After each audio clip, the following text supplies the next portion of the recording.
And just looking at that Warriors lineup, again, a lot of youth. And we spoke a bit about this in last season, chatting to Robbie P. Was very much around saying, from his point of view, he said, they had the youngest, average age of the squad was the youngest across the country, about 24 years old, I think he was saying.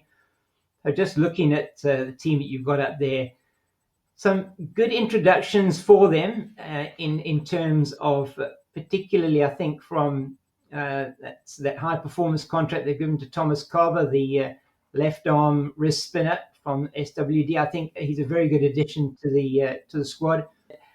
I think they've done well to retain the sort of core of their squad, where players like Björn Libber and Rowan de Swart, outstanding for them. Reinhard van Tonda has played for South Africa in that series in New Zealand, is normally a feature in the SAA squad. Didn't get a look in this time, but certainly somebody who in the middle order is a mainstay for them. Ruben Herman, he's been in outstanding form, got his call up to the Proteas for the 50 over competition in Zimbabwe. Mikael Prince, always from a wicket keeping point of view and batting point of view, always good for some runs. So I like the look of this batting lineup. With the addition of Dean Forrester, I think they've done really well to bring Dean Forrester in there. And Diego Rosier also gives them a player with a huge amount of experience. Dean Forrester, very exciting young player coming through.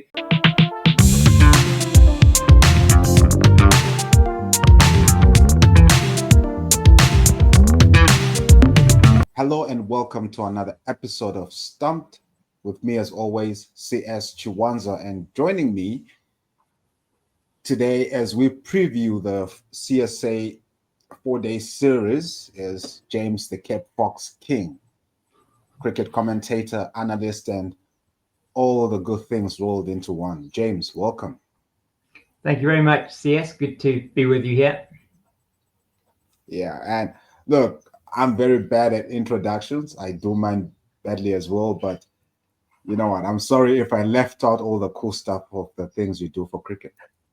And I think you pretty much covered that. Thank you very much. And looking forward to the season ahead, which is starting in the next week. So we've got the first 4-day game starting on Thursday this week.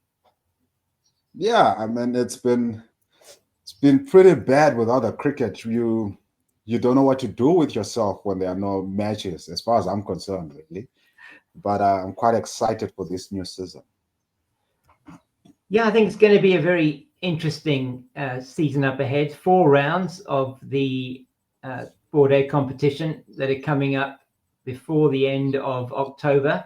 And it's going to be very interesting to see how the teams settle into that 4-day competition. And around in December, and then we have to wait until after the SA20 for the final couple of rounds to take place in the competition. But these first 4 rounds are going to be very interesting because there's a lot going on in the international calendar as well, which I think is going to influence what we're going to see in terms of team selection as well in the 4-day competition. So it's going to mean some of the teams are going to have to rely a lot on their backup players, because we not only have the Proteas touring in Pakistan during this time, but there is also an A-team tour that's going to be going off to India. Not sure if that will impact this 4-day competition that much, because that's happening only from the beginning of November. But it is still potential that team could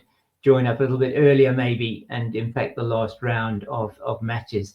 But certainly the tour to Pakistan, where there are going to be 1-day internationals taking place and T20s after the Test series, does mean that maybe some of those players that are on the fringe of selection or have played in the T20 and 1-day series that we've recently seen in Australia and in England are perhaps not going to be available for that final round of the 4-day series. But let's get into that 4-day series and what we can sort of expect first up here in the coming days. So 3 matches taking place from Thursday this week until Sunday.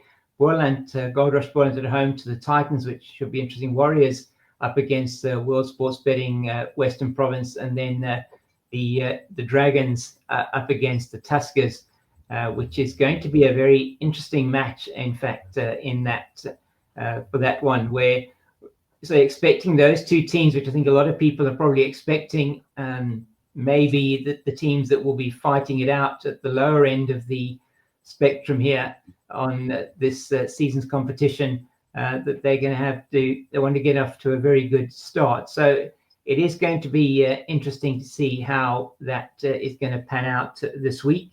And the teams, as we have discussed before, quite a few changes to those squads. So I think there's going to be, teams that have got a lot of depth in their squads, CS, are going to be the ones that are going to really come through here. And we were talking a bit about that just in terms of the depth in the squads. And the Titans certainly have a huge amount of depth. We did see quite a few young players coming through. And those of you that may have been watching that T10 Metro, the Metro T10 Cup, will have seen some of those younger players making their appearances for the team. So yeah, looking at that Titans squad that you've got up there, it really is a power-packed squad, and expecting that we will see for these first couple of rounds players like Dewald Brevis and Loandre Pretorius that will be playing where they weren't involved with the Metro T10. But the backup players and just the depth that they've got has been outstanding. A couple of those youngsters as well, a couple of youngsters that aren't on that list there that played in that Metro T10 competition. And Sandiswa Yeni, who a youngster as well that is not on that list that played in that. They've got a lot of high performance contract players as well. But just looking at some of those signings, and really exciting, I think, from a 4-day competition point of view for them. Simon Harmer, massive signing for the Titans, you feel, from a 4-day point of view. They've got their bowling side certainly seems to be looking very strong as well. Andile Peshwaya, from an all-rounder point of view, had a very good Metro T10. He was looking in really good touch, hoping that there may be an opportunity before that Proteas team goes off to the World Cup for players. Off to Pakistan, shall I say, that there are opportunities for players like Gerald Coetzee in that Titans squad, maybe to get some game time. Certainly the other Proteas not going to be in the frame. And this weekend as well, as you'll know as well, the Mace Tour taking place. So none of the Proteas that are involved in that squad for the World Test Championship final will be available this weekend. And I don't expect we're going to see any of those Test squad Proteas available. But I think this first match for the Titans up against Boland is going to be very interesting to see their strength in depth. So you would expect the Boland wicket is not going to be one that's going to be very amenable to the pace bowlers. Normally is a slowish wicket. Spinners will take preference. We're going to see that teams that are able to bat long on that particular wicket, it's a big ground as well, teams that have got their fitness levels up and that are the batters are going to be running a lot of 2s and 3s. So it's going to be interesting to see how that works out. And as I say, very interesting to see who is available for that Titans team in this first round of matches. So I would think there's going to be a big impact seen if we do see the likes of Dewald Brevis, Loandre Pretorius. Expect them to be, I would expect them to be in the starting lineup. Corbin Bosch, he was with the Proteas, so not expecting him to be available this weekend. But once again, we need to see who is actually going to be playing.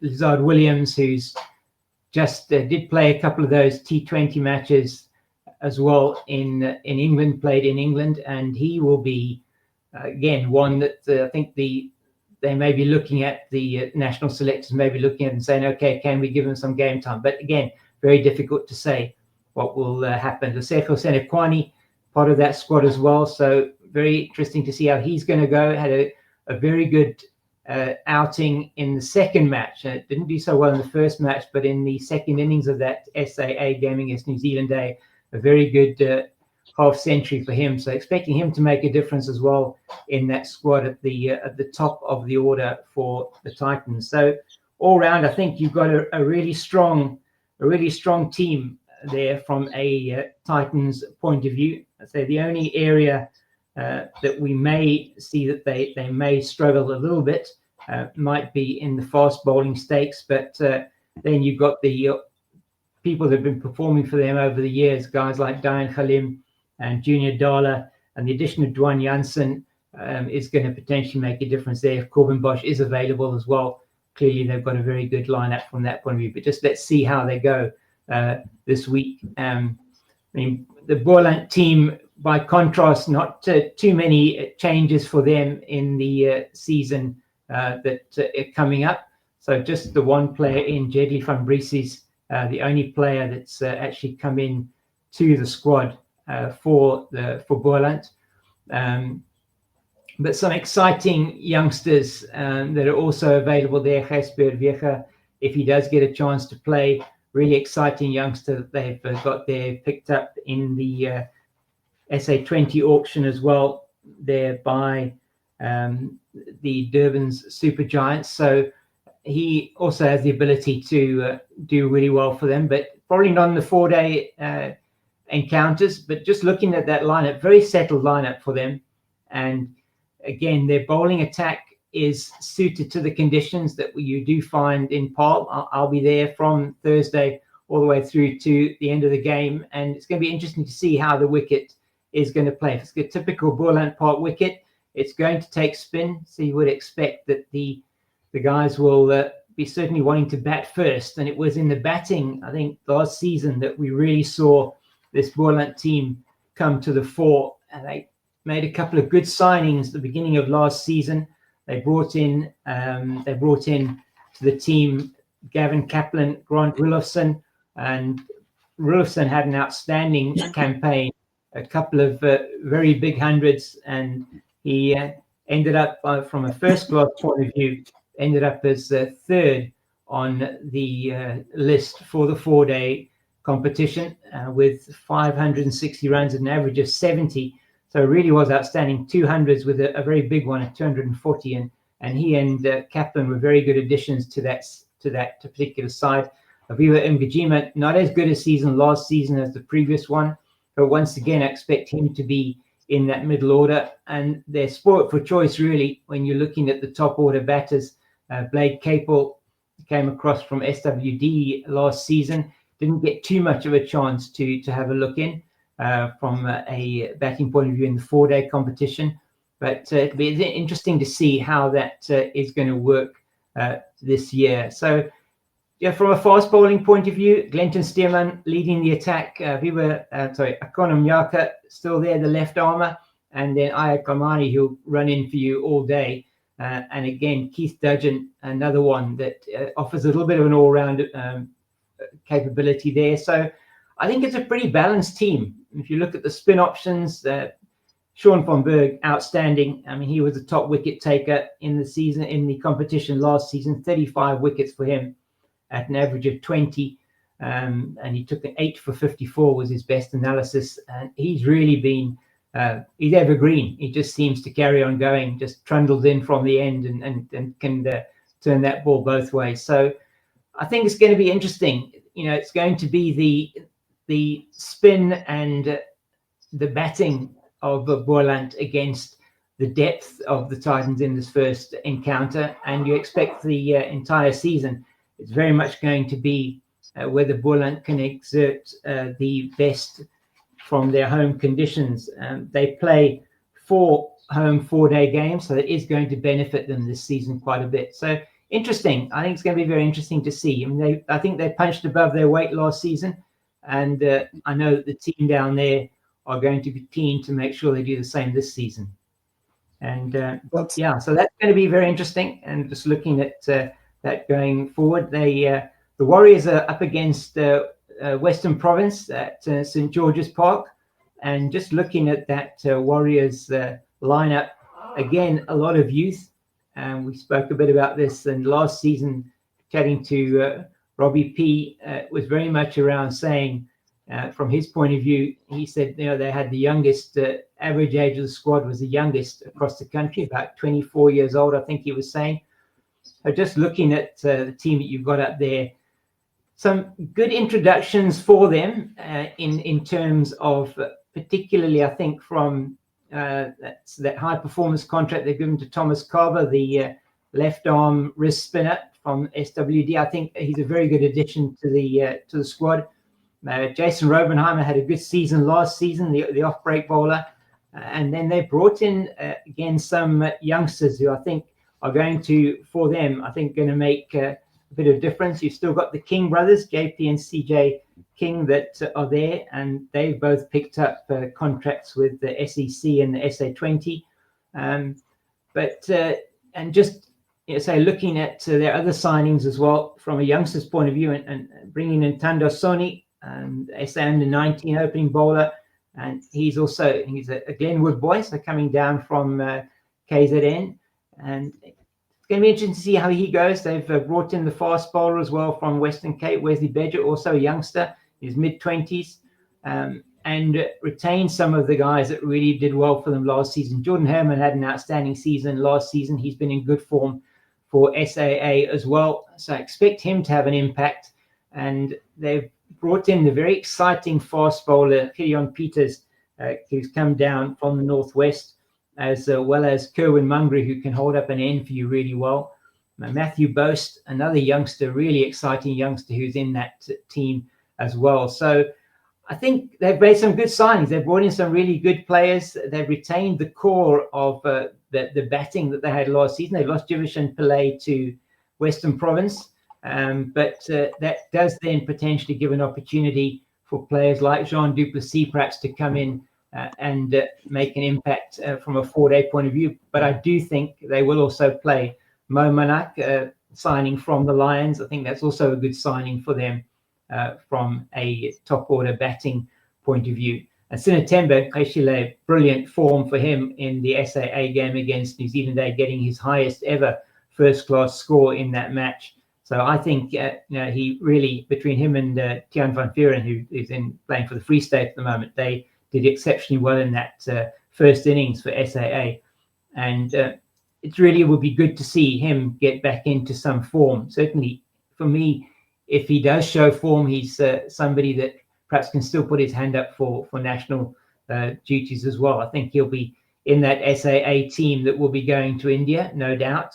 And that SAA tour to India is going to have more of an impact on the T20 competition. But we'll perhaps talk about that when we preview that in a few weeks' time. So I think this is a pretty well-balanced team. I expect the Warriors are going to do better this season. They had a really tough season last year in the 4-day competition. I don't expect that to be the same this year. Matthew de Villiers was in very good form last year.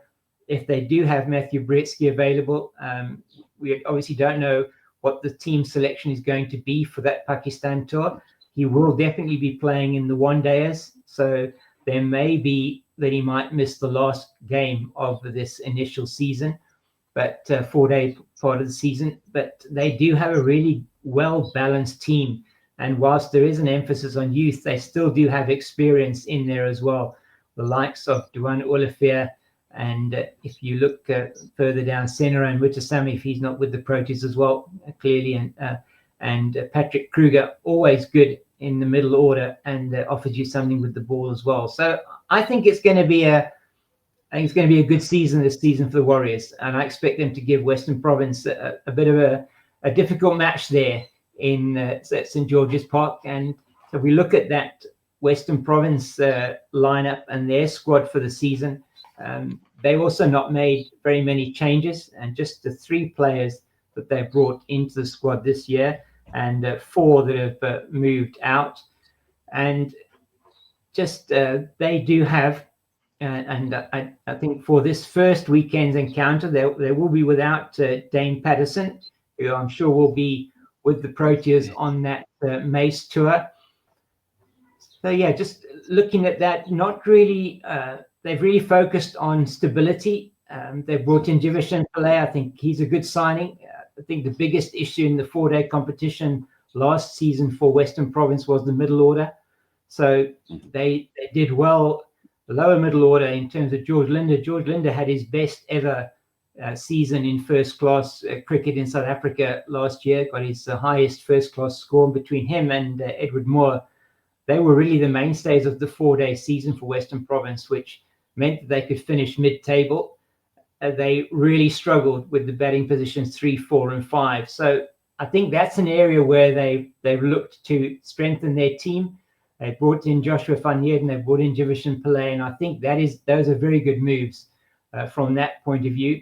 They will be without their national contracted players. I expect all 4 of those players at the bottom not to be available at all for the start of the 4-day campaign. So we won't see them, but we will then give the opportunity for other players to put their hands up. So players that have come in, I mentioned Van Heerden and Pillay already. Another one which I think is a really good move for them, Tsepo Moreki, coming back after 2 seasons with the Lions, coming back down to Western Province, and he will offer them really good opportunity in the fast bowling stakes. Really good strike bowler, and man that I've always been incredibly impressed with in terms of his fitness levels and how he performs and how he lifts the team on the field. So they've got some fantastic experience in the bowling stakes, particularly from a fast bowling point of view. I expect Dane Patterson will be playing all the other 4-day games, perhaps just not this weekend, but you've got Bjorn Hendricks,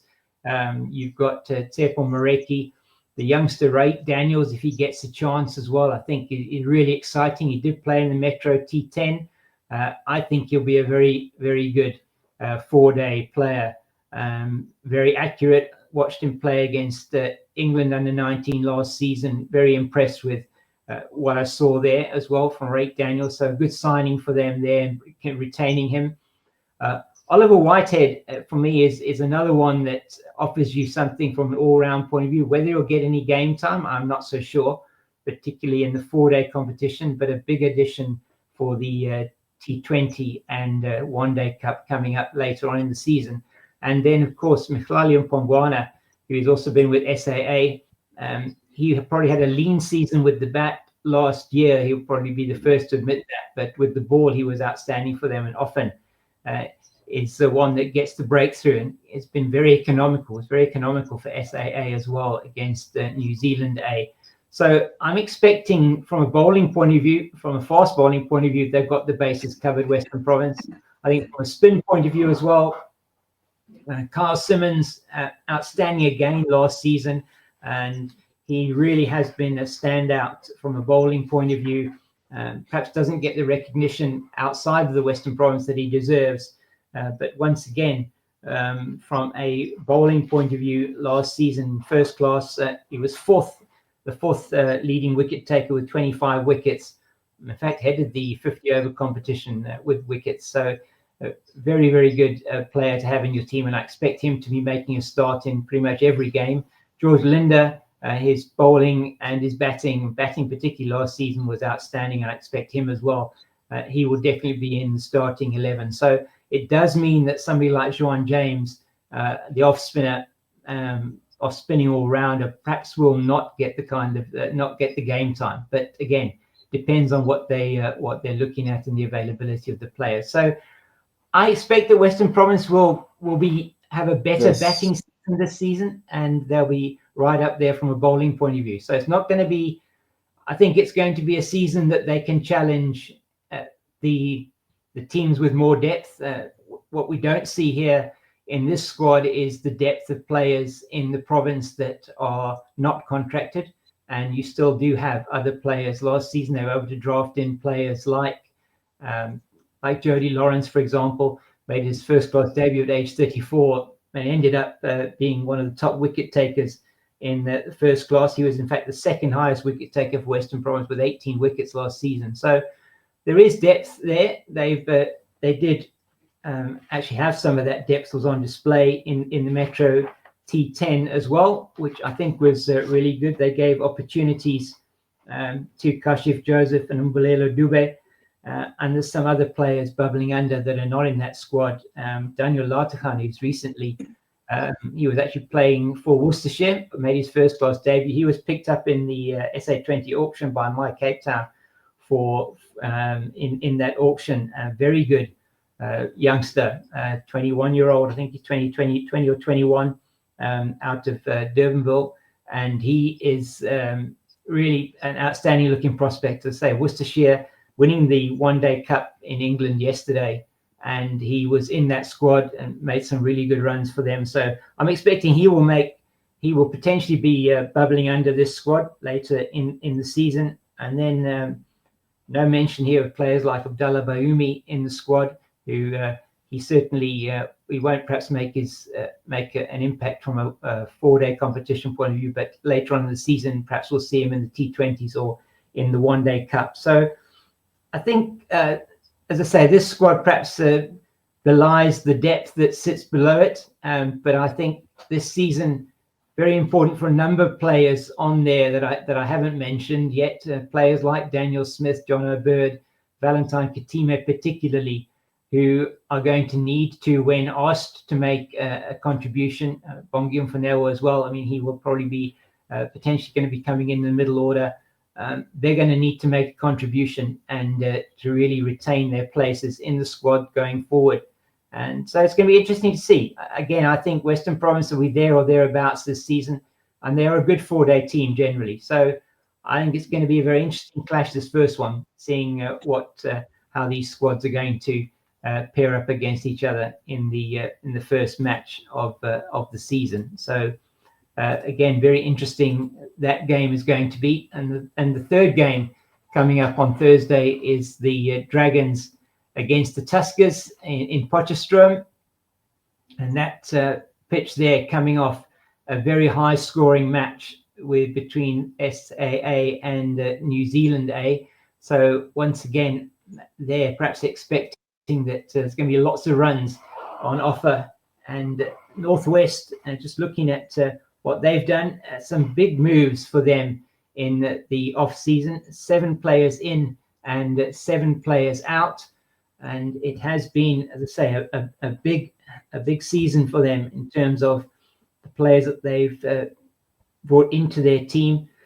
They've retained a very good base. So just looking at the players that you have there from a base point of view, and Vian Libba, Ruan de Swart, Reynard van Tonder, Sibon Wepe, Ruben Herman, Mikael Prince, all of those that have been with him, Janeman Milan, Caleb Seleka, and Eshel Kluter, who were all with them last season.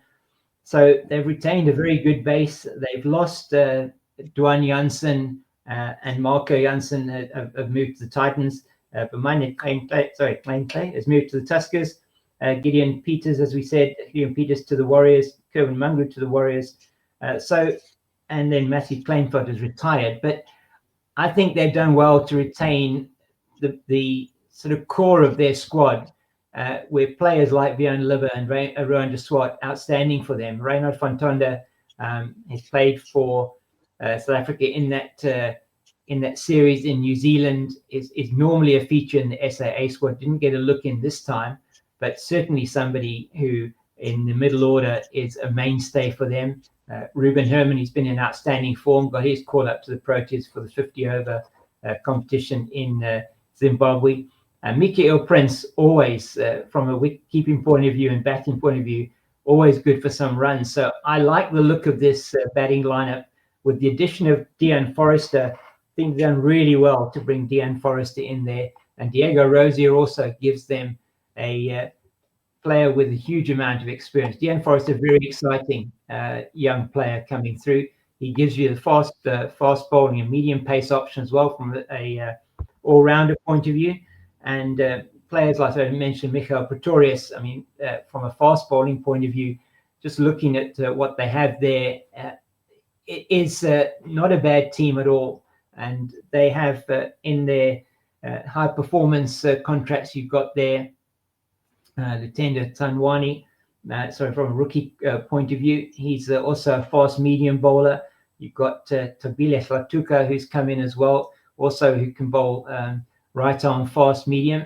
and then Neelan van Heerden as well, from a fast bowling and all-round point of view. So I think they've got the fast bowling side covered, and they will have a very settled squad throughout the 4-day competition. I'm not expecting any movement on this squad at all. So that does mean that they will be able to get settled and possibly get settled nice and early into their work.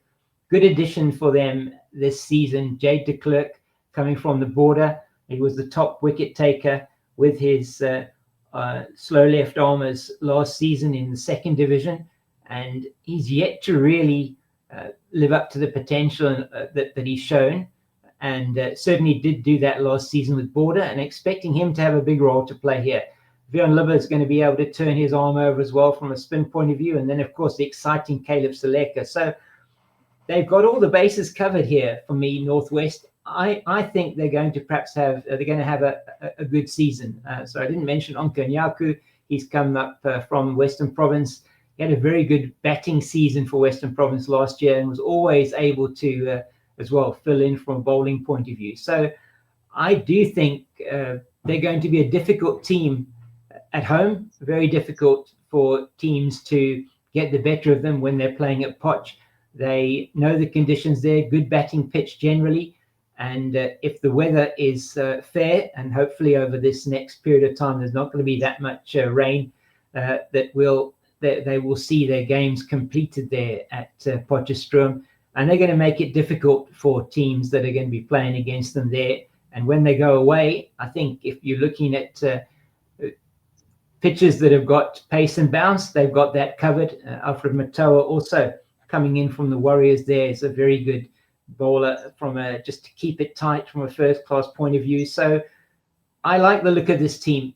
I think if your players like Reinhard van Tonder, Janeman Malan in the top order, and Mikael Prince lower down, Dion Forrester are going to make contributions with the bat, I think it's going to be very exciting to see how they are going to go. And Stephen Wepe as well, looking for him to have a good season with the bat this year as well. You can't rule out the impact that Vion Libba and Rowan de Swart make down the order. So I think they've got all their bases covered.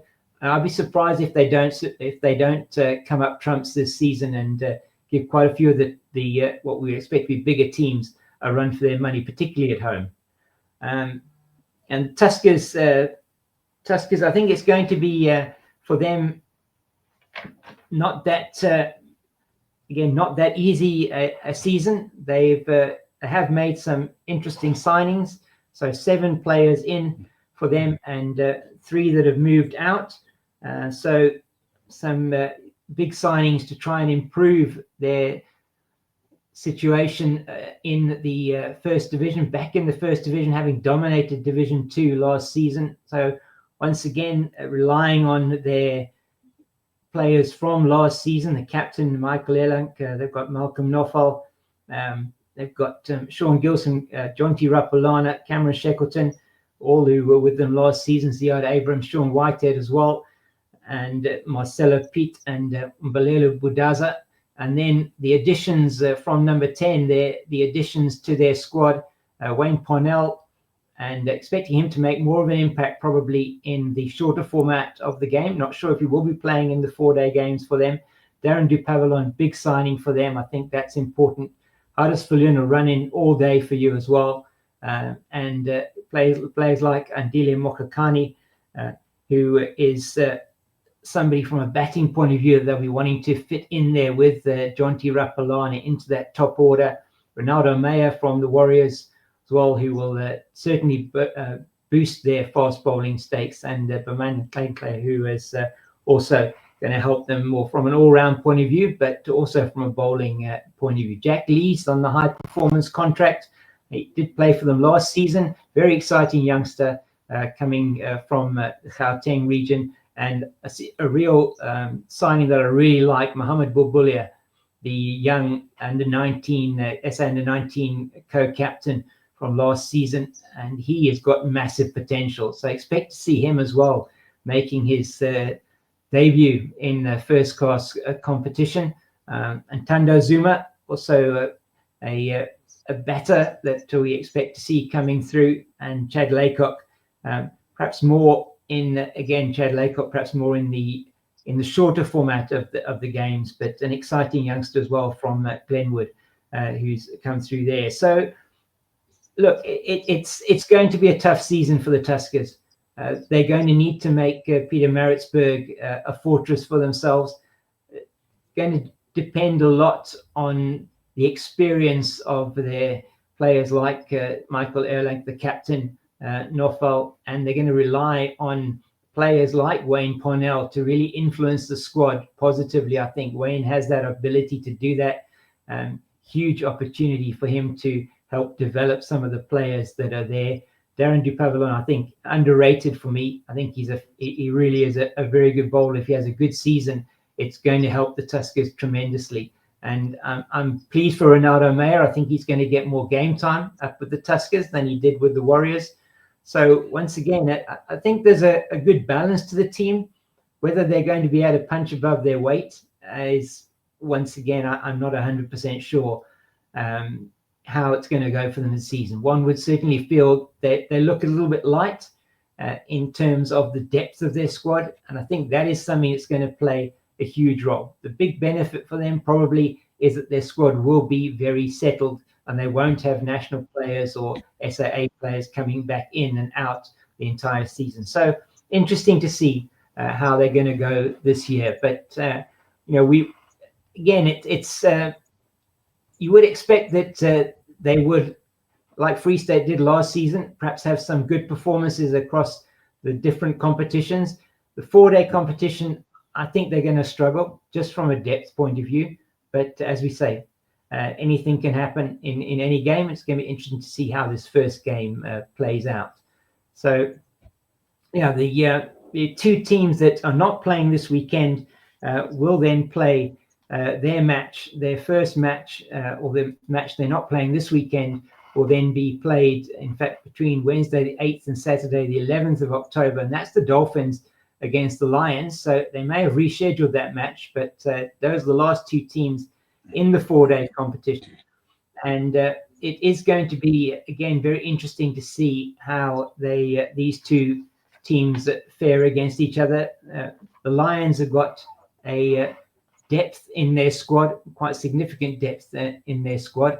But let's look at the Dolphins first. And they've kept their squad quite lean in terms of their contracted squad. What was very interesting to see at the Metro T10 CS was the inclusion of a number of other players. So they had, for the squad for the Metro Cup, 4 players that are not on that list that you have in front of you.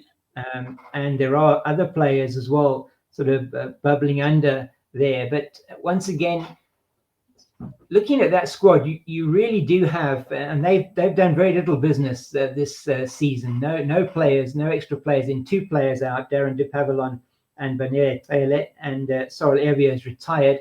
But I think the strength for them, you have players there, so no national contracted players. But if you look at the depth that they have, Kaya Zondo, he's played Test cricket for South Africa. Players like Akuhle Cele, who's been involved with SAA, and Dile Semelani as well. He has played for South Africa in the shorter formats.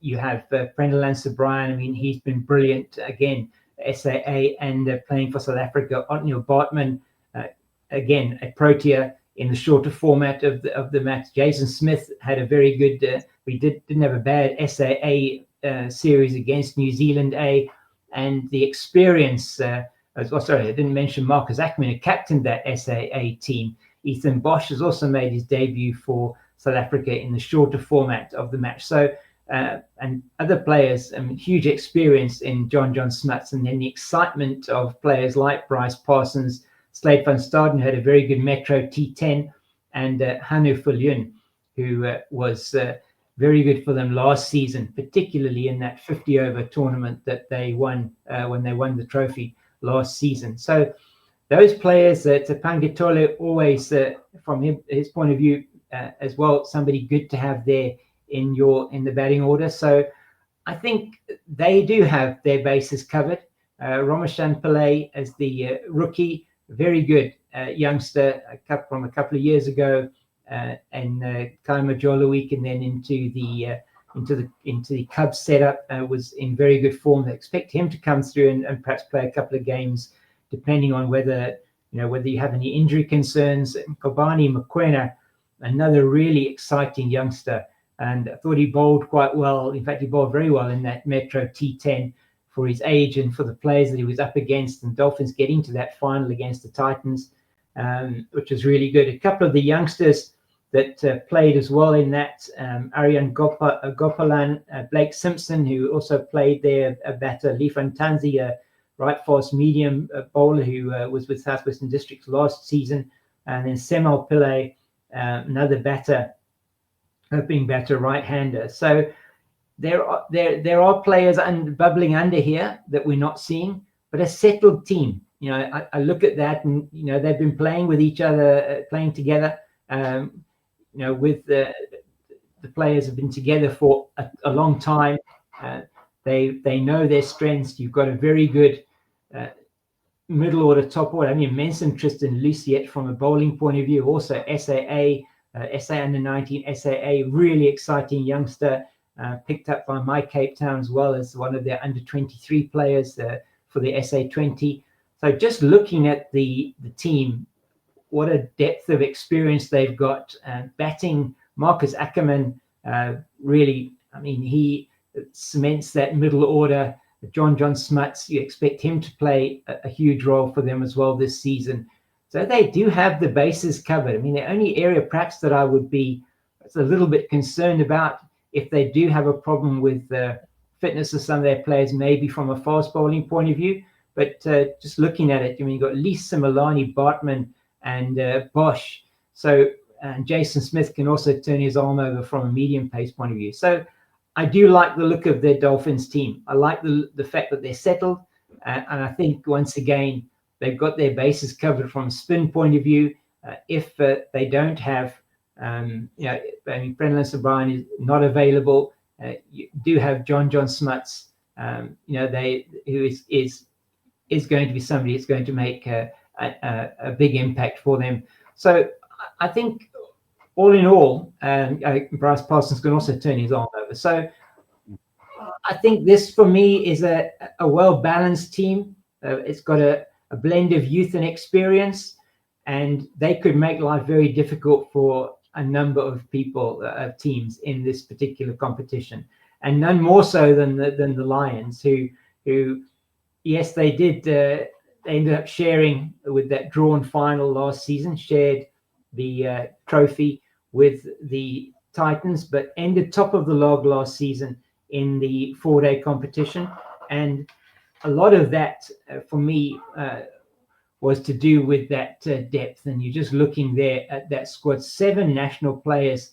You've got those at the bottom of your list there. I mean, from Vian Mulder down, they're not going to get that team unless, I mean, Rassie van der Dussen potentially could be playing in the 4-day, and Reza Hendricks could be playing in the 4-day competition. They're only going to be needed by South Africa when it comes to the shorter format of the tour to Pakistan, and then later on to India. So there may be an opportunity for both Rassie and Reza to have a chance to play in the 4-day competition, and I think that's going to make a big difference to the team if they do that. They have got a good batting lineup, and just looking at that 4-day batting lineup, I mean, Dom Hendricks, Joshua Richards, Mitch van Buren, I mean, Connor Esterhuizen, really outstanding. And Bjorn Fortuin was in brilliant form with the bat last season as well as with the ball. So I even mentioned Zubair Hamza further down that list. So they have got a top order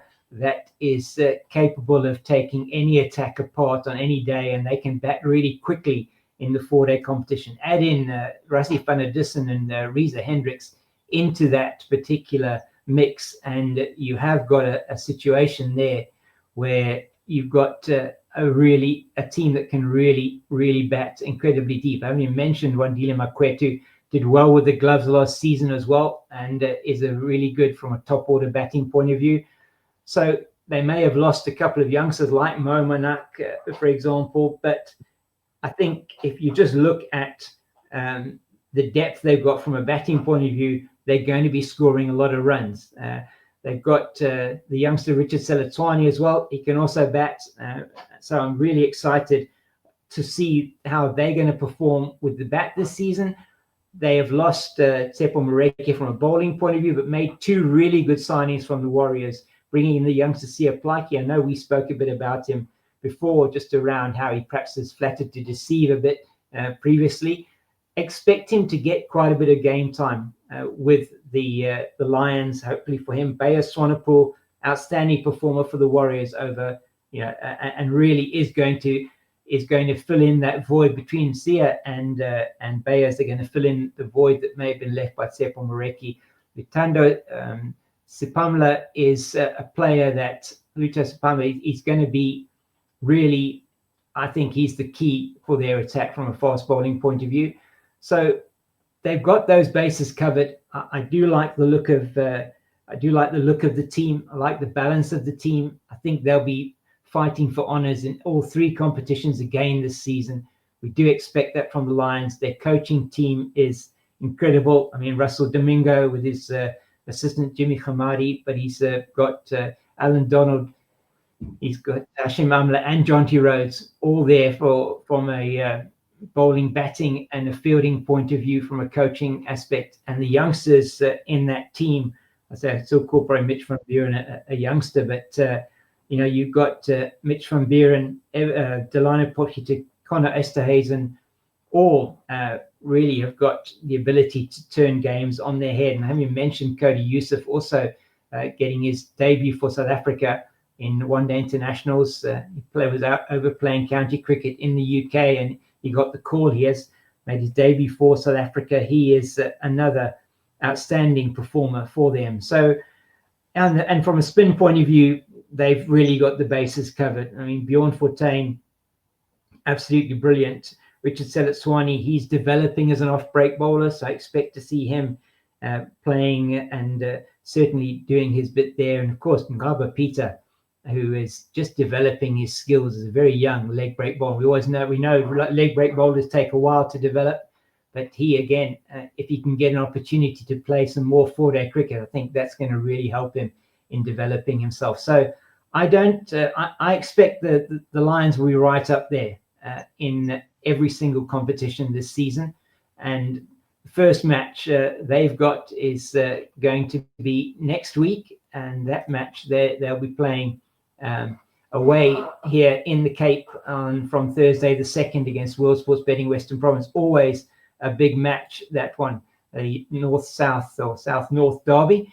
So it's going to be interesting to see how they go. So in the four-day competition, as it stacks up CS, I think really exciting to see what's going to happen this season. I think the Lions, for me, Lions and Titans are the two powerhouse teams. They've got depth in their squads. They are the ones that are going to make it difficult for the other teams. But don't rule out teams like World Sports Betting Western Province, the Dolphins. I think the Warriors could surprise a few teams. And once again, I think you look at Northwest, I think that they potentially going to be a team that going to need to be reckoned with this season as well. Boland, they're always going to perform well at home.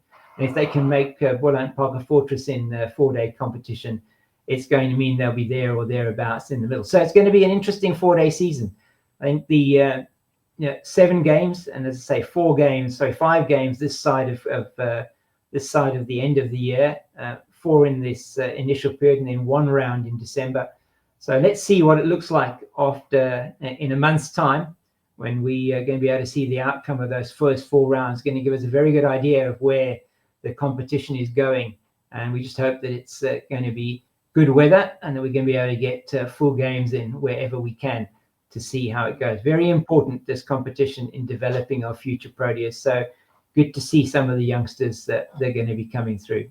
If you're a betting man, whom would you put in the final?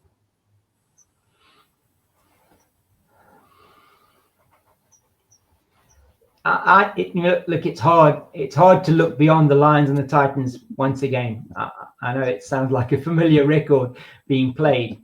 I just think depth in their squads is there. I think they're very hard to beat on home turf.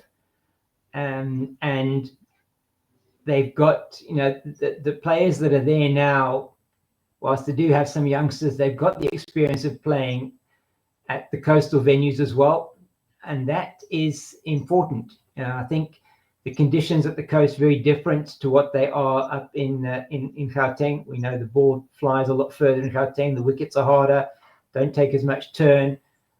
But I think players, from a batting point of view particularly, are playing spin and playing on the slow wickets better than they were. So they've learned to adapt their game. So I don't see, it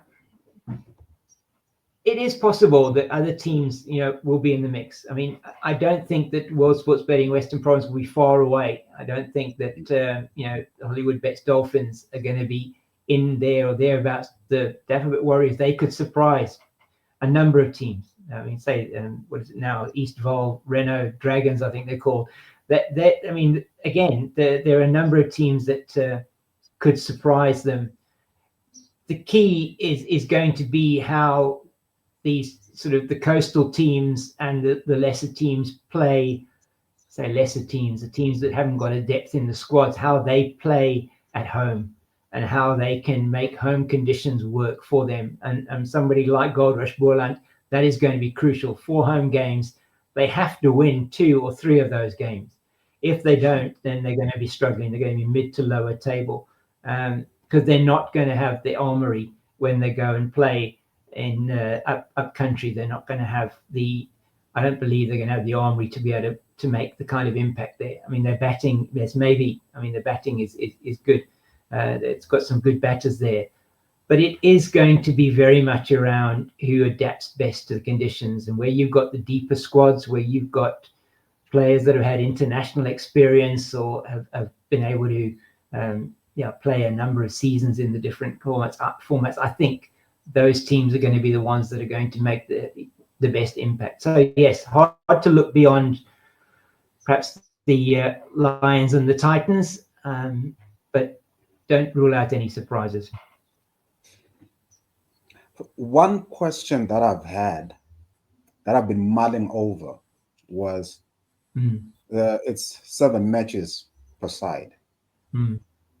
Besides Boland, whom you've mentioned that there are 4 home games, who else do you think got the good draw where they have more home games so that they can try to maximize on home advantage? Because in my mind, the more home games you have, the better your chances of victory.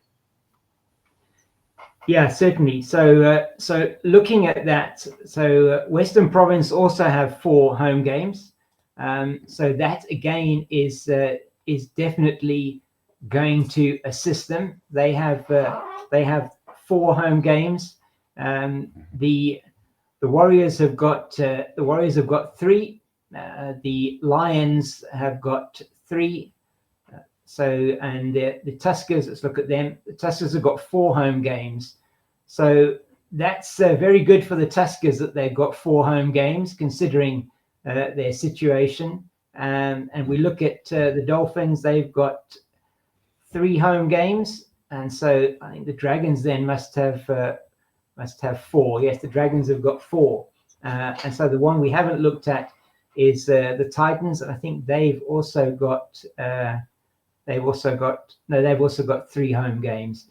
So looking at that, so it's Western Province, Boland, the Dragons, and the Tuskers that have got 4, and then you've got the Warriors, the Dolphins, the Titans, and the Lions that have got 3.